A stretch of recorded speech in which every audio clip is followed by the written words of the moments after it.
Bonjour à toutes et à toutes, c'est Monsieur Nexus et après avoir parlé série, on va maintenant parler jeux vidéo. Le jeu vidéo, c'est un média très intéressant qui permet une immersion quasi totale sur vous et moi, les joueurs. Des mondes tantôt immenses, tantôt minuscules que nous aimons explorer manette en main.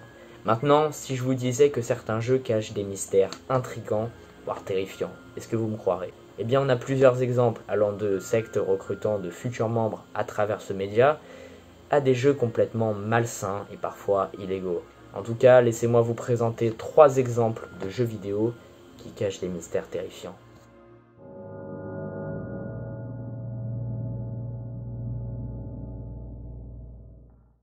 Kenny Quest 3030 est un jeu vidéo créé en 2013 par un utilisateur du nom de Phoenix sur RPG Maker.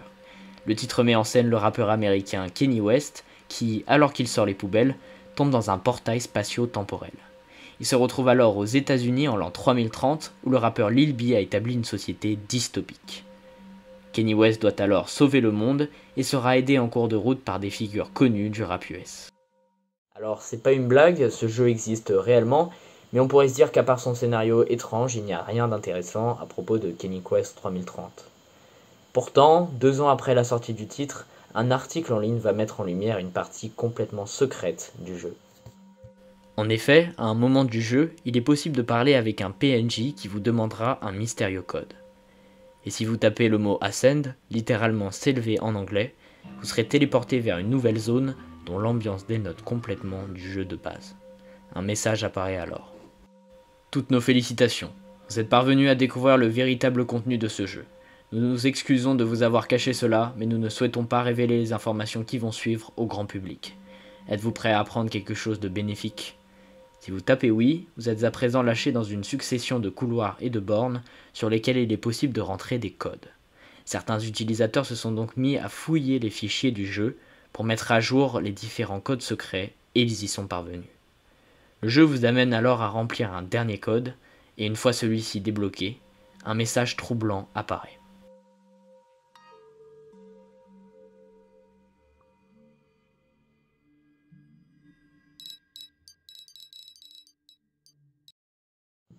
Alors oui, vous ne rêvez pas, le jeu vous demande bel et bien des informations personnelles pour que les membres viennent à votre rencontre. Qu'est-ce que tout ça veut dire ? Ce que j'ai omis de vous préciser jusqu'à présent, c'est que plusieurs détails du jeu, y compris les mystérieux codes, font référence à l'ascensionnisme. Mais qu'est-ce que l'ascensionnisme, me direz-vous ? Ce terme est apparu en 2006 sur un blog Yahoo et fait référence à une secte religieuse basée sur Internet. L'ascensionnisme se décrit comme une branche de l'humanisme ayant pour but, par le biais des sciences et de la technologie, de s'élever et de s'extirper des limites physiques de l'être humain. En clair, une religion basée sur le transhumanisme. Mais quel lien avec Kenny Quest 3030 alors ? Eh bien beaucoup de fans ont commencé à théoriser que ce jeu ne serait en fait qu'une façade pour recruter de futurs membres de la secte ascensionniste. Cela expliquerait par exemple les informations personnelles demandées en fin de partie. D'autant plus que ce ne serait pas la première fois que des sectes seraient actives via des jeux vidéo. Déjà à la même époque, des rumeurs selon lesquelles une secte sévirait sur le jeu en ligne Worlds.com auraient fait surface. La vérité est que personne n'en savait rien jusqu'à très récemment. Au moment où j'écris ce texte, il a été révélé que la créatrice du jeu est en fait Clara Hope, une femme qui a créé le jeu comme un projet de lycée avant d'y intégrer la partie cachée suite à la montée en popularité de l'ascensionnisme. Ouais, 2 ans de recherche de différentes communautés pour un simple ARG.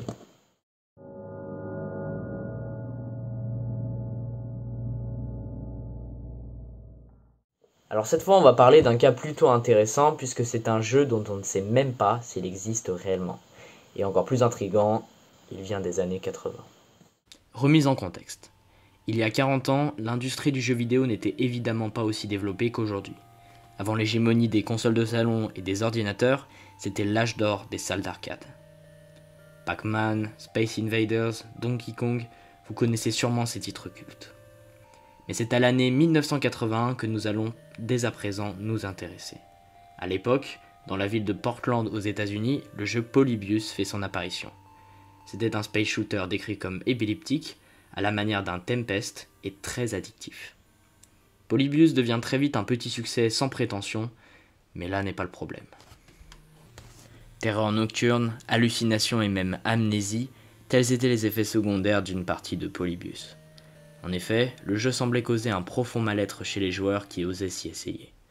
Plus dérangeant encore, il semblait comporter de mystérieux messages subliminaux et il a été raconté que des hommes en noir venaient régulièrement surveiller les machines aux alentours du soir.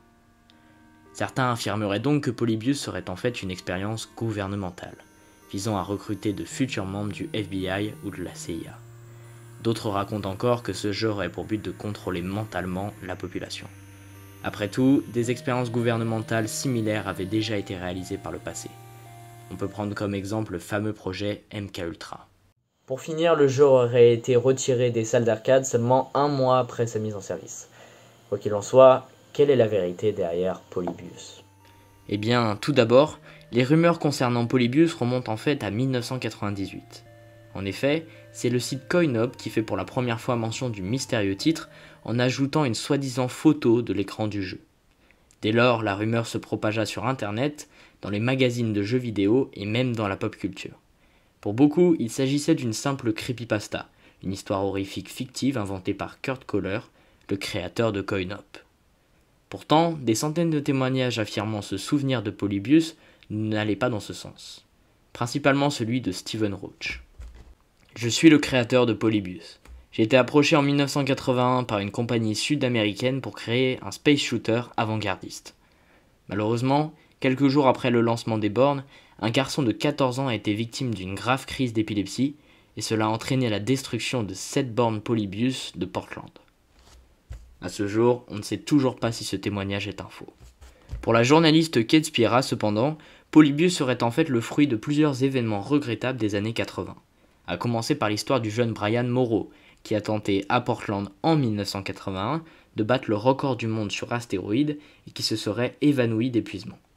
Les mystérieux hommes en noir, quant à eux, seraient en fait des agents fédéraux de Portland qui inspectaient régulièrement les arcades pour démanteler divers trafics, contrebande, drogue, etc. En vérité, personne n'en sait rien encore une fois, mais ce qui est sûr c'est que l'histoire du terrifiant Polybius a largement dépassé le cadre de la légende urbaine.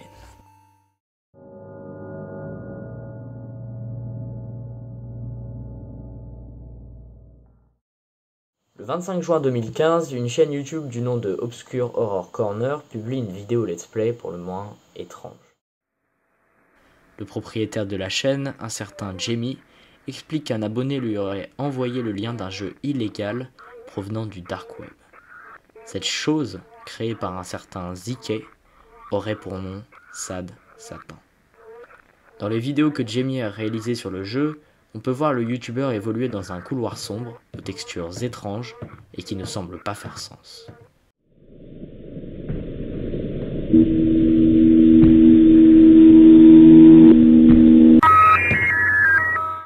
Au fil de la partie, des photos énigmatiques apparaissent. Elles représentent presque exclusivement des personnes accusées de viol sur mineurs et des sons ressemblant à des cris d'enfants se font également entendre.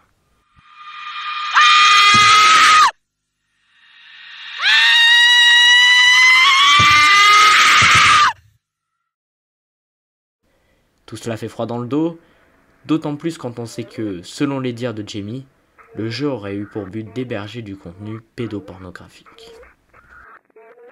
Mais qu'en est-il réellement ? Cette histoire a beaucoup attiré l'attention d'internautes qui ont tout de suite commencé à douter de l'existence de ce jeu. Premièrement, le fameux lien grâce auquel Obscure Horror Corner aurait acquis le jeu a été déterminé comme étant faux. En effet, les liens en .onion, communs au dark web, sont tout simplement incapables de comporter le chiffre 9. De plus, en fouillant le compte Reddit de Jamie, des utilisateurs ont remarqué qu'il avait parlé de faire son propre jeu d'horreur. Enfin, on connaît également le moteur graphique du jeu, le Terror Engine, ce qui enlève beaucoup au mystère. Pour une majorité de personnes, Sad Satan aurait donc été créé de toutes pièces par Jamie pour se faire de la pub et gagner des abonnés. Mais un élément allait tout chambouler. Quelques jours après la fin du let's play, un utilisateur de 4chan publie un lien vers ce qui serait apparemment la vraie version de Sad Satan. Il accuse Obscure Horror Corner d'avoir caché le contenu réellement illégal de ce jeu. Cette nouvelle version, postée par un utilisateur du nom de ZK, tiens non, contait non seulement un virus informatique, mais surtout des images gore et pédopornographiques. Why, boys, why? Why am I playing this? Why? Oh, you gotta fucking stop! You gotta stop! Stop! Move! Cette personne était-elle un simple troll ayant fait une compil malsaine du jeu, ou était-ce la preuve que Sad Satan était bien réel? En tout cas, l'enquête s'est étoffée lorsqu'en 2017, un homme du nom de Gary Graves, domicilant au Texas aux États-Unis, a été arrêté pour possession de pornographie juvénile. Les internautes ont alors réussi à trouver sa chaîne YouTube. Non seulement celle-ci contenait une vidéo nommée Sad Satan, mais elle menait surtout à un compte Reddit du nom de ZK. Encore une fois, c'est l'utilisateur de 4chan et le possible créateur du jeu. Cette personne serait donc l'autrice du post 4chan, ou pire, de la véritable version du jeu. Eh bien, on n'en sait toujours rien. En tout cas, le mystère autour de Sad Satan reste entier.